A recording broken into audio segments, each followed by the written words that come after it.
Video കണ്ടു നോക്കൂട്ടോ, ഒരു രക്ഷയില്ലാത്ത ക്യാഷ് അല്ലടാ വന്നത്, ഞെട്ടിപ്പിച്ചിളങ്ങി. ഇന്ന് നേരത്തെ വന്നാ സമാധാനത്തിൽ കണ്ടു, രക്ഷയില്ല. അതിന് ട്യൂഷൻ കഴിയാളാ, സമയൊന്നും ആയില്ലല്ലോ.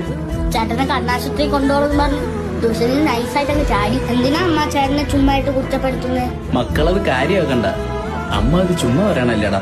ഏതമ്മ? ഞാൻ നിന്റെ അമ്മയൊന്നുമല്ല. നീ കണ്ണുപൊട്ടനാണെന്ന് അറിഞ്ഞപ്പോഴേ നിന്റെ അമ്മ ചത്തില്ലേ? എനിക്ക് അമ്മയെന്ന് വിളിക്കാനും അനിയെന്ന് വിളിക്കാനൊക്കെ നിങ്ങളൊക്കെയല്ലേ ഉള്ളൂ. മതി അമ്മ വഴക്ക് പറഞ്ഞത്. ചേട്ടൻ കഴിച്ചാ? ഞാനൊന്നും കഴിച്ചില്ലടാ, മീൻ വറുത്തേക്കൊണ്ടാ. എനിക്കാണെങ്കിൽ രാവിലെ കാപ്പി പോലും തന്നില്ല. എന്നാ എടുത്തു വെച്ച് വിഴുങ്ങ്, അല്ലെങ്കിൽ ഇനി ആൾക്കാർ പറയും കണ്ണുപൊട്ടനെ ഞാൻ പട്ടിണിക്ക് തന്നു. ചേട്ടാ, ഇത് പട്ടിയുടെ പാത്രത്തിൽ അമ്മ പട്ടിക്ക് കൊടുക്കാൻ വേണ്ടി കൊഴുത്തു വെച്ചതാണ്. മക്കൾ ഇപ്പോഴാണ് ഇത് കാണുന്നത്. ചേട്ടൻ കുറെ നാളായിട്ട് ഇത് തന്നെ കഴിച്ചോണ്ടിരിക്കുന്നത്.